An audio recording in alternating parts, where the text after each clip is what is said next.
On a un moment en retard, mais nous allons le rattraper juste après. On a un cérémonial qui est calé, mais qui doit normalement bien se passer. Alors, nous sommes ici pour cette présentation officielle, on va dire comme ça, de ce livre, ce roman écrit par M. Dani Bitindou. La plupart, vous l'avez déjà. Il y aura une dédicace à la fin. Le livre coûte 13 €. Mais avant de commencer, nous voulons justement connaître qui est M. Dani Bitindou. M. Dani Bitindou, qui nous présente ce livre intitulé « L'ultime combat de Guy Brice Parfait Kolela ». Nous remarquons tous qu'il y a le nom d'une grande personnalité de notre pays qui n'est plus. Nous allons peut-être avoir une minute de silence, on ne sait pas, on va le voir un peu plus tard, une grande personnalité de notre pays qui n'est plus, mais c'est l'intitulé, carrément le titre du livre, « L'ultime combat ». Qu'est-ce qu'il nous propose? Qu'est-ce qu'il nous met là-dedans? Nous allons le découvrir tous. Mais avant tout, comme j'ai dit, Dani Bitindou, biographie. Alors, c'est un jeune frère que je connais assez bien, donc je me mets à côté, je vais rester simple et normal, professionnel. C'est juste un grand cadre de notre pays qui est en face de nous. Je m'éclipse, je me fais petit. En tout cas, Dani Bitindou, s'il vous plaît, a un master. Un master en économie sociale et solidaire, ici en France. Monsieur Dani Bitindou est diplômé de l'Institut des formations et des allocations familiales, ici en France toujours. Donc c'est un cadre au niveau de, j'espère que les femmes ne vont pas m'embêter, au niveau de la CAF, les caisses d'allocation familiale. Juste, on a oublié de vous dire que s'il y a moyen de mettre les téléphones en mode silencieux, ça sera plus simple pour nous tous. On est en famille, entre nous. Ça va bien se passer. Alors, il est donc aux allocations familiales, il est même employé là-bas. Monsieur Dani a une licence, Monsieur Bitindou, une licence en droit économique et gestion. Vous voyez que ça fait déjà beaucoup trop pour un Congolais qui est ici, au niveau de la diaspora. Sa place, c'est normalement à Brazzaville, à mon avis. Ta place, c'est au Congo, pour essayer un peu de contribuer à l'avancement de notre pays. Côté profession, Monsieur Dani Bitindou est conseiller technique en charge de l'administration de la fédération UDH Yuki en France. Vous savez, il y a des pôles. Au Congo, nous avons ce parti, qui est un grand parti de l'opposition. Mais ici en France, ils sont structurés. Il y a des personnalités qui tirent les rênes, qui dirigent en tout cas ce parti. Et lui, il est conseiller technique en charge de l'administration de la fédération UDH Yuki France. Il était ancien représentant outre-Atlantique de Guy Brice Parfait Kolela lors des élections présidentielles du 17 et 21 mars 2021. Vous comprenez? Moi, je commence à comprendre pourquoi le nom Guy Brice Parfait Kolela est mentionné dans ce livre. Parce que là, quand je vois ancien représentant outre-Atlantique de Guy Brice Parfait Kolela, je crois que je dois m'accrocher un peu, parce que j'ai pas n'importe qui à côté de moi. On m'a appelé pour venir faire la modération, mais je me rends compte, je vais avoir besoin de ta carte de visite. Ben, il est père de famille, bien évidemment, avec femme et tout. Bref, alors voilà, à peu près, s'il vous plaît, la biographie de notre cher Bitindou, Monsieur Bitindou. Ça va, Monsieur Bitindou? Oui. On a salué peut-être. Oui, je pense. Je te approche un micro. Ça se passe là, ça se passe à la télévision qui nous capte en même temps. Justement, une salutation rapidement. Alors, chers invités, chers aînés, chers amis, sœurs et frères, merci de votre présence à cet échange autour du livre « L'ultime combat de Guy Brice Parfait Kolela ». En vous voyant tous devant moi, j'ai la conviction que nos échanges seront de qualité et conviviaux. Alors, j'ai voulu écrire le destin du personnage du livre avec un autre récit. Hélas, la dure loi de la mort nous impose une obéissance aux lois de la nature. Donc, ce livre a été écrit avec beaucoup de douleur et beaucoup de peine, puisqu'il a été écrit entre septembre 2021 et février 2022. Donc, 4 mois après, le décès du président Guy Brice Parfait Kolela. Une épreuve, je dirais, humainement et personnellement dramatique, puisque le président Kolela nous quitte en plein processus électoral et à 61 ans. Et à mon avis, 61 ans, c'est une dimension de la vie où on n'est qu'à la moitié de sa consécration. Alors, mais la douleur reste aussi un moment, lorsqu'on perd un être cher, qui forge l'esprit, qui contraint un individu à avoir un courage devant les événements de la vie, devant les circonstances inattendues. D'ailleurs,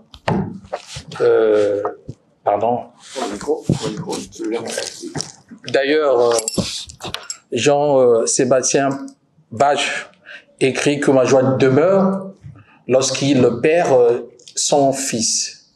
Et encore pour citer un de l'autre, sans doute, Sonny Laboutancy, il écrit le commencement de la douleur lorsque sûrement la douleur commence à pénétrer dans son corps et son âme.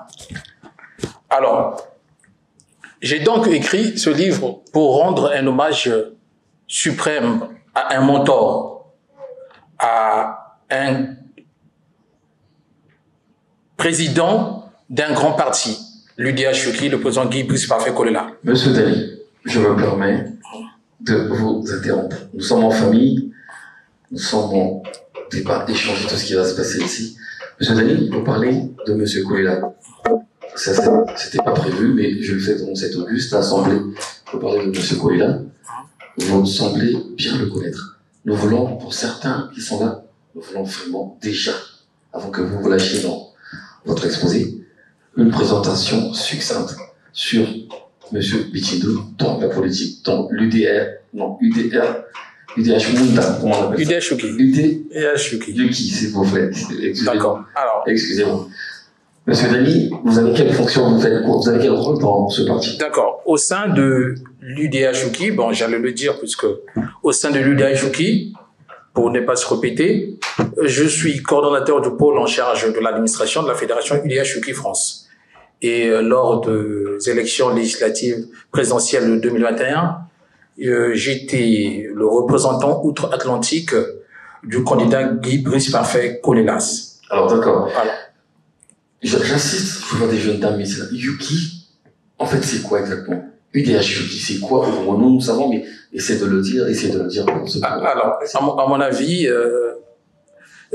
on aura peut-être l'occasion de développer, puisque, vu l'assistance, je pense que nous aurons des échanges qui seront portés, consacrés sur Yuki. Oui. Je laisse juste finir mes propos parce que il y a une certaine émotion qui m'habite quand je vois l'assistance qui vient écouter ce qu'on a à se dire.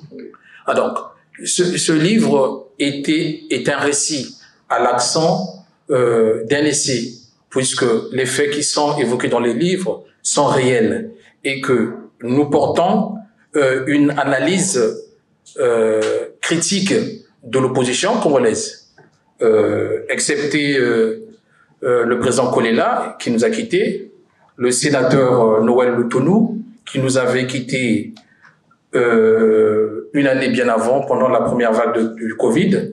Tous les personnages de ce livre sont vivants et peuvent témoigner de la réalité ou non des faits. D'ailleurs, je vois quelques-uns dans la salle.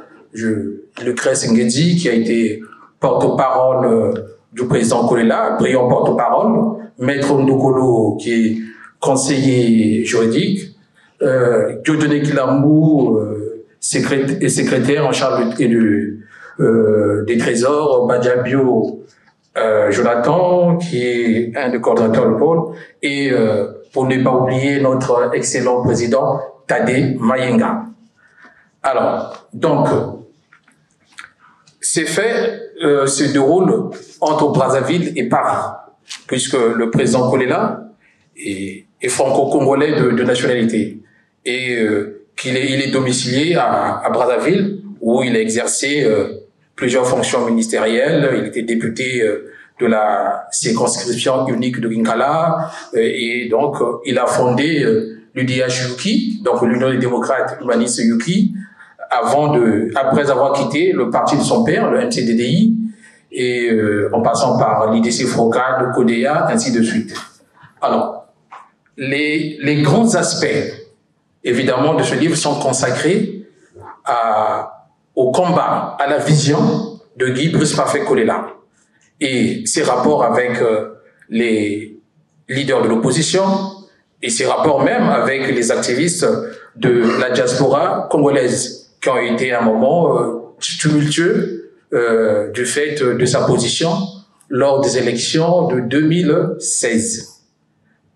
J'évoque ces faits pour expliciter certaines contre-vérités des événements et susciter également une réflexion sur le sens de l'engagement de la diaspora militante. Donc, parce que, pour un exemple, lorsque le président Kolela vient à Paris pour installer la fédération Yuki France, il s'est passé les événements puisque on pense que le président Kolela, c'est le traître de la pire espèce.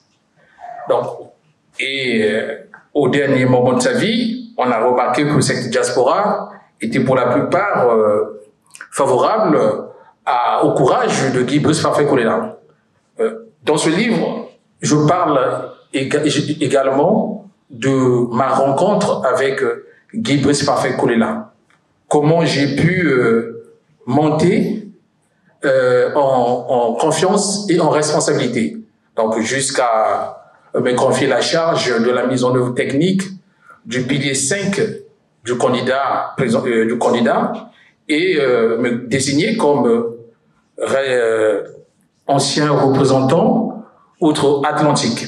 Alors, pour dire vrai, je vois ce moment parce que c'est un moment décisif de mon engagement politique. Et je vais être sincère, puisqu'il faut dire les choses sincèrement, je n'étais pas prêt, contrairement à Guy Brice Parfait Kolela, je n'étais pas prêt à être sous le feu de l'action ni de la lumière, puisque je me disais que j'ai accompli ma tâche et dans les meilleurs délais, et ce qui restait à faire, c'était surtout les événements du terrain et à Brazzaville. Mais fait inattendu, le président Guy Brice Parfait Kolela, le parti veut, pour des raisons stratégiques, un représentant. Alors, les noms sont proposés au président Kolela, moi je me réserve. Et c'est le président Kolela lui-même qui m'appelle pour me dire j'ai eu des noms, j'ai reçu des noms, mais moi je ne veux rien savoir, c'est toi qui me représente puisque tu connais le programme. Alors, lorsque vous entendez ça d'un leader de la trompe de Guy Brice Parfait Kolela, il faut prendre une décision avec un quart de tour. Donc, j'ai pas hésité, effectivement, de prendre mes responsabilités. Et donc, pour être simpliste, le pilier 5 du programme de Guy Brice Parfait Kolela, donc le plan parfait pour le redressement du Congo, porte sur la solidarité. Donc, les problématiques de la protection sociale dans notre pays. Puisque le président Kolela voulait qu'on ait une politique de solidarité nationale qui permet à tous ceux qui veulent accéder aux droits d'avoir des conditions générales uniformes, bien définies par la loi. Je prends un exemple simple. Moi-même, j'ai un cousin au Congo, dans le cadre du programme Lisungi, qu'on a refusé d'avoir cette aide parce que, soi-disant, qu'il habitait dans une parcelle qui est clôturée. Alors, je suis tenté de savoir, de me demander, c'est quoi les critères de la pauvreté ou de la précarité, puisque lorsqu'on sait que 70% de la population au Congo vit sous le seuil de la pauvreté. Donc, succinctement, ça porte ça. Donc, il fallait trouver les mécanismes adaptés pour sortir de la logique de la solidarité philanthropique, aller vers une solidarité démocratique, donc où toutes les personnes se reconnaissent. Donc, le deuxième volet, il fallait trouver les mécanismes pour l'inclusion des artisans et des commerçants dans le système de la protection sociale. Et enfin, il consacrait une banque populaire de telle sorte que d'appuyer les activités de l'économie sociale et solidaire. Voilà, pour être succinct. Après, je peux rentrer dans les détails, mais ma petite intuition me dit que on aura peut-être une autre occasion pour revenir sur les problématiques de la sécurité sociale. Je suis convaincu.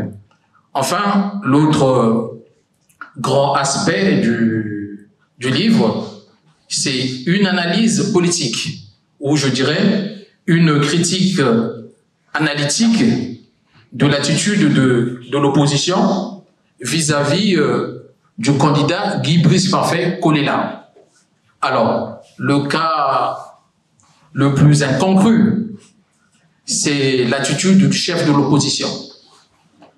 Un chef de l'opposition qui trouve un moyen de se soustraire d'un événement majeur de notre pays et encore, il dribble pour ne pas soutenir un candidat qui lui a été fidèle jusqu'à la fin de ses jours.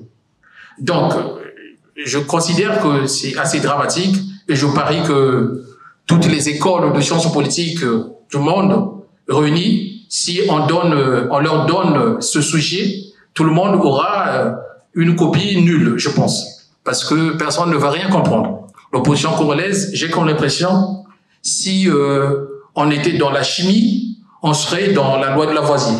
Rien ne se perd, rien ne se crée, le tout se transforme. Donc voilà un peu les faits. Certains me diront pourquoi seulement l'opposition et pas la majorité présidentielle. Simplement, comme je le dis, le livre, c'est un récit et un essai. Donc,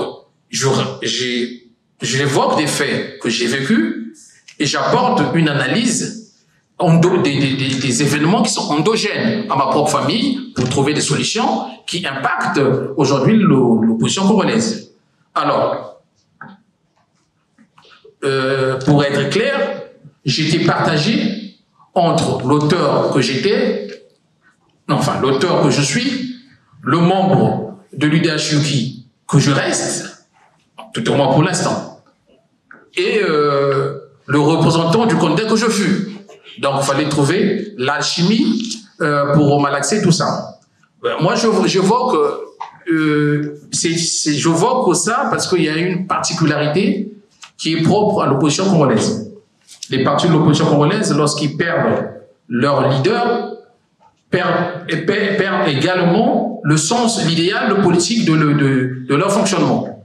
Et je me pose cette question parce que mon parti à moi, l'UDH-UKI, au final, n'est pas aussi épargné. Donc, vous comprenez ma position à certains égards entre les interactions du livre et l'UDH-UKI et l'opposition. Et là-dessus, ma position à moi, elle est claire et sans ambiguïté. L'UDH-UKI doit réinventer son destin avec une nouvelle direction issue du congrès ou de la convention, puisque à l'évidence, la direction actuelle est en défaut de légitimité et de vision viable pour l'avenir du parti. Et j'assume entièrement mes propos et je vous demande le service de les propager aussi loin possible à la rue Alexandrie, quartier Mbissa, Bakongo. Alors, voilà un peu succinctement mon analyse critique pour le souci. Ok, merci, Monsieur Pichindou. Nous venons tous de suivre avec attention son récit par rapport surtout à la motivation de ce qui lui a on est un peu à aborder tout cela dans ce livre. Alors moi, je sais qu'il y a toute une auguste assemblée en face de nous. Je sais qu'il y en a qui brûlent, qui ont de l'impatience pour des questions. Je pense au grand frère, un ancien des grands médias, Bédel Baouna. Merci beaucoup pour ce que tu fais pour nous. Je nous dirige toujours merci, ancien. Alors, donc, je disais qu'il y a du monde ici qui va s'apprêter à poser des questions, parce qu'on va passer bientôt à ce moment important, échange entre familles, débat, échange et tout. Mais moi, Monsieur Dany, Monsieur Dutino, je vous déjà pose une question tout de suite, en fait. Pourquoi ce livre apparaît aux yeux du monde, en fait? Pourquoi? C'est vrai qu'il a été édité il y a quelque temps déjà. D'ailleurs, je vous rappelle, si vous ne l'avez pas encore acheté, ça sera pour tout à l'heure, ce livre a été édité par la maison d'édition Les Lettres Mouchetées. Lettres Mouchetées. Alors, donc, Monsieur Dany, pourquoi ce livre? Il y a quelques jours déjà, il est un peu partout déjà, on le sait. Pourquoi il apparaît que maintenant? Parce que nous savons, ce sont des questions qui viennent de là-bas, c'est pas mon rôle, qu'il y a quand même beaucoup de contradictions au sein de ce parti au niveau du Congo. Nous avons vu un problème de leadership, pardon. Nous voyons ce qui se passe au niveau de l'Assemblée. Il y a beaucoup de choses. On va même dire, bon, c'est pas un poste vacant, le départ du président. Nous savons tous que l'ancien maire de Filou est là-dedans. Bon, je voulais déjà savoir les questions, je laisse à notre auditoire. Pourquoi c'est seulement maintenant? Est-ce que M. Dany ne cache pas autre chose derrière la tête, ne vise pas quelque chose en essayant d'exposer tout ça dans le livre? Alors, le livre est apparu en 2021, oui. Mais pourquoi aujourd'hui? Je dis simplement, moi, mon grand-père paternel, que j'évoque dans le livre, disait toujours, quand le jour arrive, c'est que le moment est venu. Donc, je pense que le jour est arrivé. Alors, pour aller à l'essentiel, vous évoquer les querelles de l'UDHUKI. Bon, sincèrement, j'ai survolé les querelles entre hommes ne m'intéressent pas.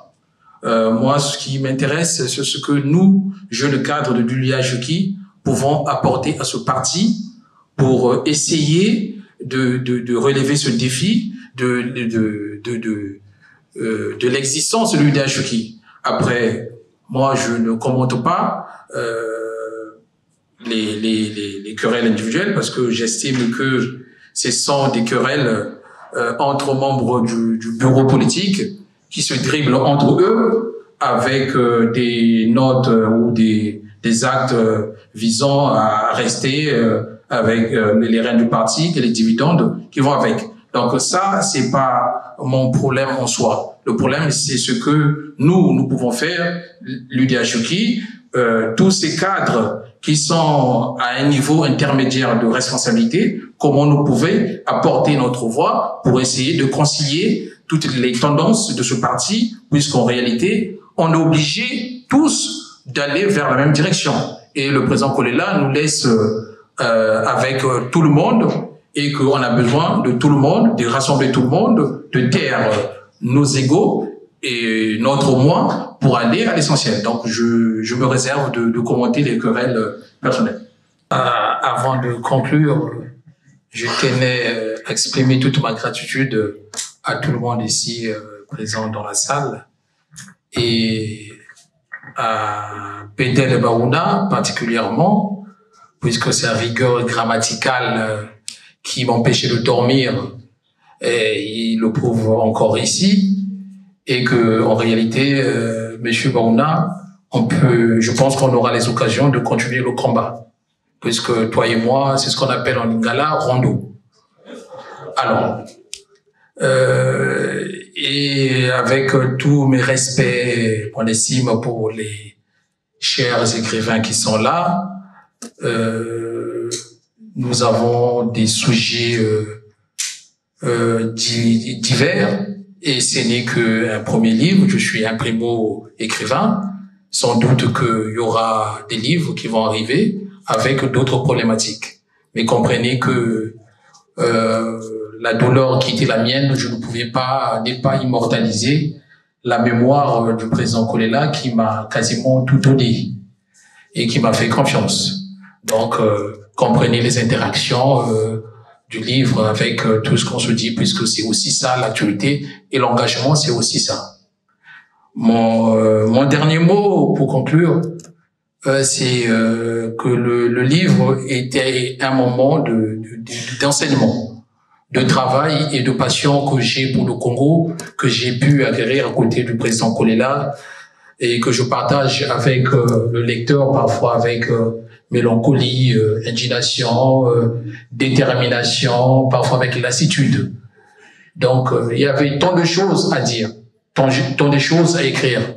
Mais je pense que même un livre de 1000 pages ou à plusieurs tomes ne pourra pas contenir toute la dimension humaine du personnage et ne pourra pas contenir toutes les problématiques de notre pays que moi, je pense qui nécessite un compromis politique, social, économique et culturel. Pour finir, j'avais prévu ça. Peut-être que j'insiste, je pense que nous devons porter une réflexion. Peut-être que Guy Brice Parfait Kolela a eu raison trop tôt et que nous l'avons mal compris et que nous pouvons faire un effort que dans le futur, que nous pouvons protéger ceux qui se lancent dans cette voie pour comprendre la quintessence même de leur action. Après, si tel était son destin, je dirais encore et encore, lui pour la mort, nous pour la vie, qui de nous sauvera le Congo? Dieu seul le sait, je vous remercie.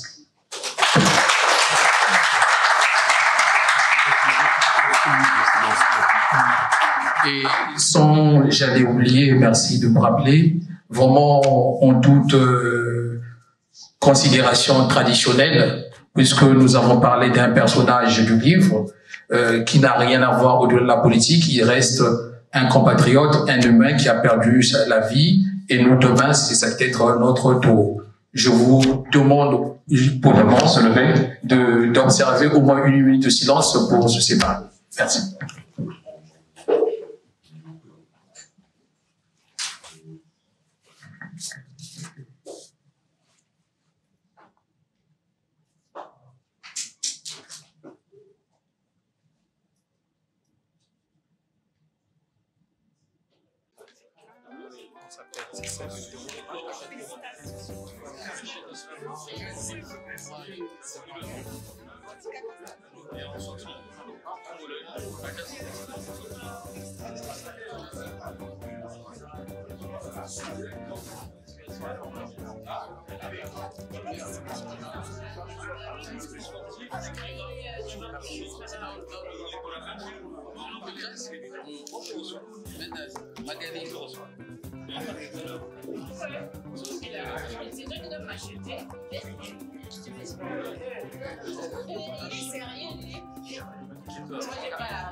Je savais même pas que j'avais de l'argent.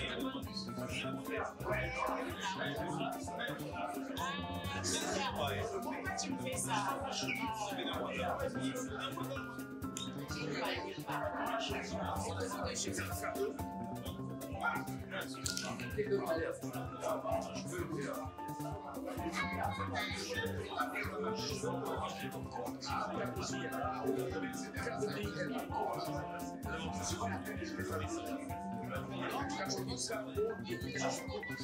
Non, chérie, je vais acheter.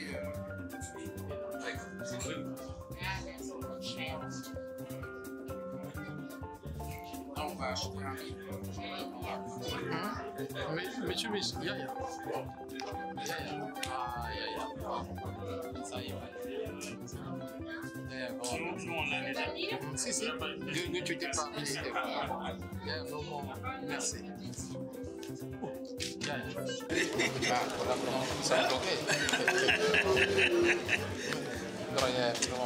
Que des autres actes, Alors, Jonathan, c'est mon grand frère. Hein? Grand aîné, attends, pour lequel aîné, tu veux dire? N'hésitez pas, les amis, hein. Collation dehors pour tout le monde. N'hésitez pas. C'est loin, c'est loin, c'est loin.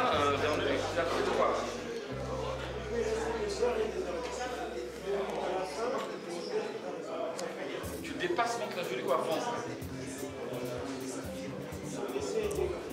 Wow, c'est grave bon pour moi. Merci, cher Denis. En tout cas, mes congratulations renouvelées. Hein. Je n'ai pas pu faire l'économie de certaines questions, bien que paraissant un peu sensibles, mais il fallait le faire. Hein? Merci. Il y a Tondo. Non, il y a Tondo. Il est parti. Ah, d'accord. 13, ça me fait quoi? 9, 39. Ah, je me sens retiré, tu en donnes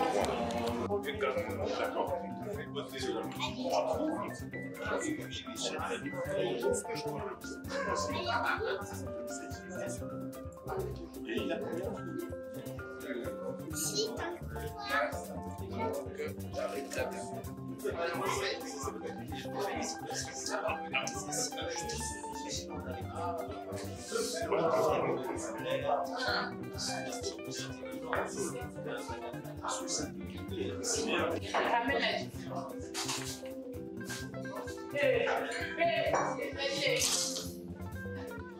Ça fait 13. Ah ouais?